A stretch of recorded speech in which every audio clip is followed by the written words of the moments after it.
I didn't want to leave the city. The house hunting experience started in specific neighborhoods in DC, and then we had to expand to neighborhoods we didn't consider in DC, and then expanded to Arlington and Bethesda. I think we needed to go through that process because we really saw everything that was out there. That actually helped me to appreciate this house even more. Welcome to the Hill House. Come on in. My name is Nalini Sharma. And I'm Victor Mather. And we've been living in our home for the last 5 years. Our first interaction with Francisco was, I believe, the second time we saw the home. And so we were walking around the house and I'm looking for things that I don't like, and I couldn't find anything. I remember thinking, should I say something like about counters to Victor?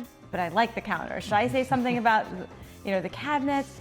There was nothing that we could find that we didn't like. My first impression was, wow, she's good, because she has a confidence about her. She knows what she's capable of doing and the quality of the homes she's made, and that really comes across when you meet her. I remember thinking, finally, because we had been looking for so long, and I was getting under the impression that nobody really understood what we were looking for in a house. I remember when we moved in, it just had this wow factor. It looked like a vacation home, and that's the reaction we get when friends come to our house for the first time, and the second time, and the third time. It's the same reaction. Both of us love having our parents visit. They can spend the majority of their time on one floor and still have their own space to do what they need to do. And you have your own guest room, you have your own bathroom.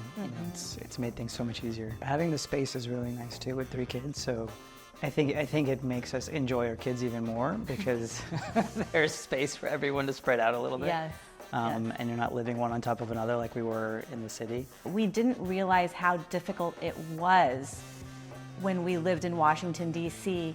until we moved here. We feel comfortable letting the kids go and walk. I mean, they just did this yesterday. They were outside the entire day, which was the way we grew up. And it really suits our sensibilities, but it also kind of suits our lifestyle too. I had a really crazy day at work today. I came home and I could just breathe, and it really did feel like an oasis.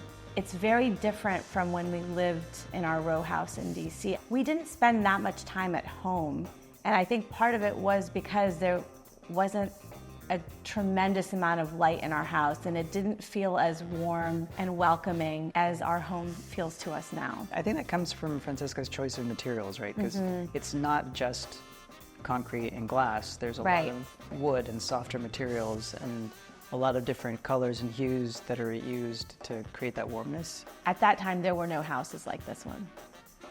And it maybe 1 or 2, and they were the ones that Francisco had built. Whether Francisco's pulling them or pushing them, I'm not sure, but Francisco started a movement in this area because the number of modern houses that we see now has really gone up. Just because it's a functional house, just because it's a family of 5 that live here, doesn't mean that it can't be beautiful. Things like doing the dishes. The sink is in front of this huge window with tons of light and beautiful flowers and greenery. It's not a bad way to live. You can actually get the home that you want, that fits your personality, that fits your lifestyle, that fits your needs during the season of life you're in. And you can find a home that is beautiful from the inside and the outside and is surrounded by nature, 15 minutes from DC. I mean, we have everything that we would want in a home. Meeting her and her team gives you a level of comfort that you don't always get. You can have a beautiful house and a home. Do it. It's awesome. You won't regret it. I mean, I would have moved earlier, to be honest with you.